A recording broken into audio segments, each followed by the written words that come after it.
नमस्कार प्यारे साथियों। एमपीपीएससी और अन्य प्रतियोगी परीक्षाओं की तैयारी करने वालों का एक बार फिर से स्वागत है। मैं हूं आपका दोस्त और होस्ट मनोहर सोनी। दोस्तों, पिछली कड़ी में हमने मध्य प्रदेश की सीमाओं की परिक्रमा की थी। हमने ये जाना कि हमारा ये हृदय प्रदेश 5 राज्यों के साथ अपनी सरहदें साझा करता है, जो इसे एक अनूठा सांस्कृतिक संगम बनाती हैं। हमने इसे एक विशाल कैनवस की तरह बाहर से देखा, उसकी लंबाई चौड़ाई को नापा और उसके पड़ोसियों से मुलाकात की। लेकिन दोस्तों, किसी भी जगह को पूरी तरह समझने के लिए सिर्फ उसके पड़ोसियों को जानना काफ़ी नहीं होता। हमें ग्लोब पर उसका सटीक पता, उसका ज्योग्राफिकल एड्रेस भी मालूम होना चाहिए। आज हम वही करने जा रहे हैं। आज हम मध्य प्रदेश को एक जासूस की नज़र से देखेंगे और ग्लोब पर खींची उन अदृश्य रेखाओं के जाल में उसकी लोकेशन को पिन पॉइंट करेंगे, जिन्हें हम अक्षांश और देशांतर कहते हैं। ये रेखाएं सिर्फ भूगोल की किताबों में बने चित्र नहीं हैं दोस्तों। ये वो अदृश्य धागे हैं जो किसी भी स्थान के भाग्य को बुनते हैं। ये रेखाएं तय करती हैं कि किसी जगह पर सूरज की रोशनी कितनी और कैसी पड़ेगी, वहाँ का मौसम कैसा होगा, दिन और रात की लंबाई क्या होगी, और यहाँ तक कि जब एक कोने में सुबह हो रही होगी तो दूसरे कोने की घड़ी क्या समय बता रही होगी। तो चलिए, आज हम इन आंकड़ों के खेल को समझते हैं। हम जानेंगे कि 21 डिग्री 06 डिग्री उत्तरी अक्षांश से लेकर 26 डिग्री 30 डिग्री उत्तरी अक्षांश तक का सफ़र मध्य प्रदेश की जलवायु को कैसे बदल देता है। हम उस जादुई रेखा कर्क रेखा के साथ साथ चलेंगे, जो इस प्रदेश के सीने को चीरती हुई गुजरती है और इसके भूगोल पर अपनी अमिट छाप छोड़ती है। और हम ये भी पता लगाएंगे कि 74 डिग्री 9 डिग्री पूर्वी देशांतर से लेकर 82 डिग्री 49 डिग्री पूर्वी देशांतर तक की दूरी का मतलब क्या है और कैसे ये प्रदेश के एक सिरे से दूसरे सिरे तक समय का एक छोटा सा फासला पैदा कर देती है। ये यात्रा सिर्फ आंकड़ों की नहीं, बल्कि इन आंकड़ों के पीछे छिपे विज्ञान और उनके व्यावहारिक प्रभावों को समझने की है। मध्य प्रदेश की भौगोलिक स्थिति, अक्षांशीय एवं देशांतरीय विस्तार। दोस्तों, किसी भी स्थान की भौगोलिक स्थिति को दो प्रमुख पैमानों पर मापा जाता है, अक्षांश यानी कि लैटिट्यूड और देशांतर यानी कि लॉन्जिट्यूड। आइए एक एक करके इन्हें मध्य प्रदेश के संदर्भ में समझते हैं। भाग 1, अक्षांशीय विस्तार यानी कि लैटिट्यूडनल एक्सटेंट, जलवायु का निर्धारक। सबसे पहले यह समझना जरूरी है कि अक्षांश रेखाएं होती क्या हैं। कल्पना कीजिए कि ग्लोब पर भूमध्य रेखा के समानांतर खींची गई आड़ी रेखाएं यानी कि हॉरिजॉन्टल लाइंस ही अक्षांश हैं। यह हमें बताती हैं कि कोई स्थान भूमध्य रेखा से उत्तर या दक्षिण में कितनी दूर है। इसका सीधा संबंध सूर्य से मिलने वाली ऊर्जा और जलवायु से होता है। मध्य प्रदेश का अक्षांशीय विस्तार 21 डिग्री 06 डिग्री उत्तरी अक्षांश से लेकर 26 डिग्री 30 डिग्री उत्तरी अक्षांश तक है। इसका मतलब है कि पूरा का पूरा मध्य प्रदेश उत्तरी गोलार्ध यानी कि नॉर्दर्न हेमिस्फीयर में स्थित है। अब इन दो आंकड़ों को तोड़कर समझते हैं। 21 डिग्री 06 डिग्री उत्तरी अक्षांश, यह मध्य प्रदेश का सबसे दक्षिणी बिंदु है, जो बुरहानपुर जिले में स्थित है। भूमध्य रेखा से यह अपेक्षाकृत नज़दीक है। इसका सीधा मतलब है कि प्रदेश के दक्षिणी हिस्सों में सूर्य की किरणें साल भर ज़्यादा सीधी पड़ती हैं, जिससे यहाँ का मौसम ज़्यादा गर्म और उष्णकटिबंधीय प्रकृति का होता है। यहाँ आपको महाराष्ट्र की जलवायु की झलक मिलेगी।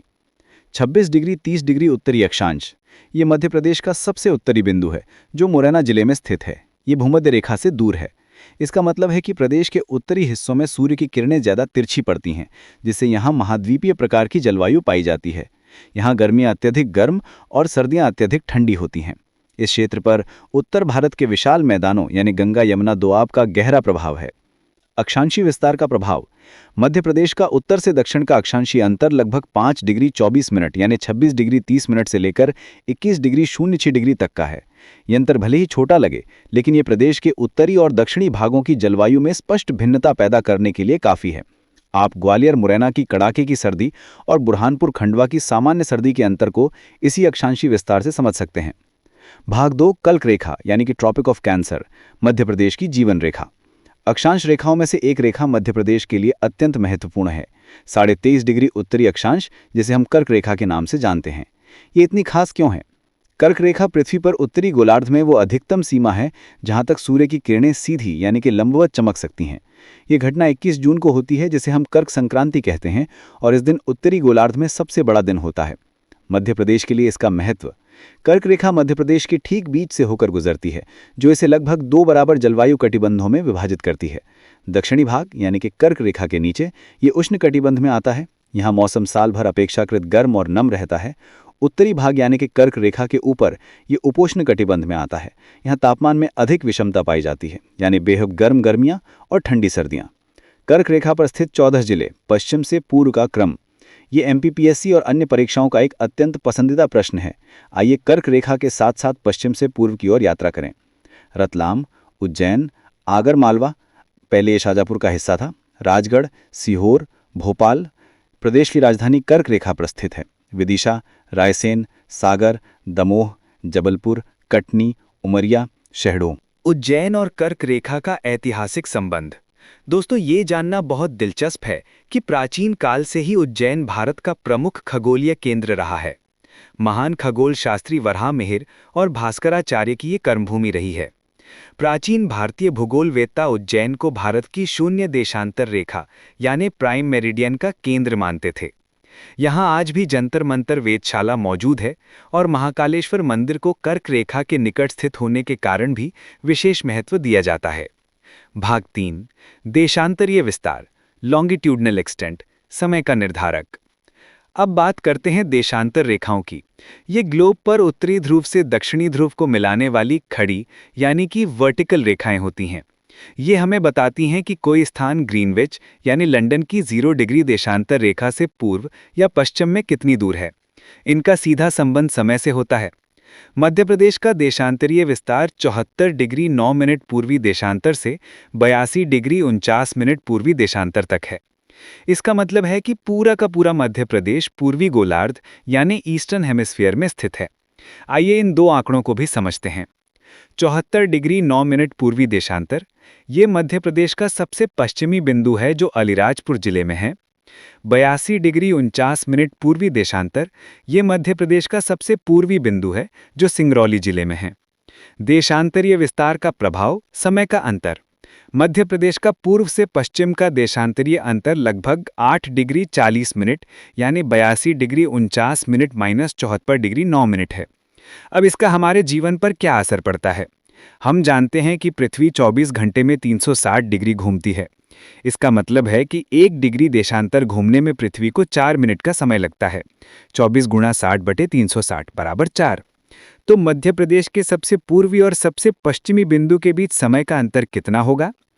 अंतर बराबर 8 डिग्री 40 मिनट यानी कि 8.66 डिग्री लगभग। समय का अंतर बराबर 8.66 गुणा 4 मिनट बराबर 34.64 मिनट। इसका व्यावहारिक मतलब यह है कि मध्य प्रदेश के सबसे पूर्वी जिले सिंगरौली में सूर्योदय सबसे पश्चिमी जिले अलीराजपुर की तुलना में लगभग 34 मिनट पहले हो जाता है। जब सिंगरौली में सुबह के 6 बज चुके होते हैं और सूरज निकल चुका होता है, तब अलीराजपुर में अभी भी भोर का धुंधलक्का होता है और सूरज निकलने में आधा घंटा बाकी होता है। हालांकि हमारी घड़ियां पूरे देश में एक ही समय दिखाती हैं, भारतीय मानक समय, लेकिन प्राकृतिक समय का यह अंतर इस प्रदेश के विशाल फैलाव को दर्शाता है। भारतीय मानक समय रेखा और मध्य प्रदेश। भारत का मानक समय 82.5 डिग्री यानी कि 82 डिग्री 30 मिनट पूर्वी देशांतर से निर्धारित होता है, जो उत्तर प्रदेश के मिर्ज़ापुर या प्रयागराज से गुजरती है। ये रेखा मध्य प्रदेश के बिल्कुल पूर्वी किनारे से होकर गुजरती है। वास्तव में ये सिंगरौली जिले को छूती हुई निकलती है, जो मध्य प्रदेश का एकमात्र जिला है जहां से भारतीय मानक समय रेखा गुजरती है। ये तथ्य भी मध्य प्रदेश की केंद्रीय स्थिति को और पुख्ता करता है। निष्कर्ष और आगे की राह, पुनरावलोकन और सारांश।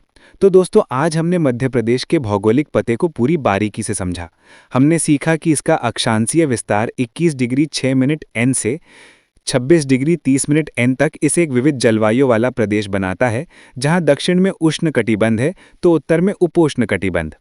हमने उस महत्वपूर्ण कर्क रेखा की यात्रा की जो प्रदेश के हृदय से गुजरते हुए 14 जिलों को छूती है और यहाँ के मौसम पर गहरा प्रभाव डालती है।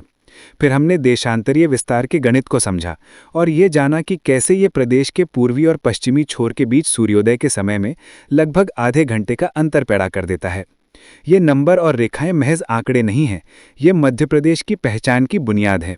ये बताते हैं कि यहाँ के किसान कौन सी फसल उगाएंगे, यहाँ के लोगों की दिनचर्या कैसी होगी और क्यों ये प्रदेश भारत की जलवायु और समय क्षेत्र में एक महत्वपूर्ण स्थान रखता है। और दोस्तों, अब जब हमने मध्य प्रदेश को बाहर से देख लिया है, उसके पड़ोसियों से मिल लिया है और ग्लोब पर उसका पता भी लगा लिया है, तो अब समय है इस घर के अंदर कदम रखने का।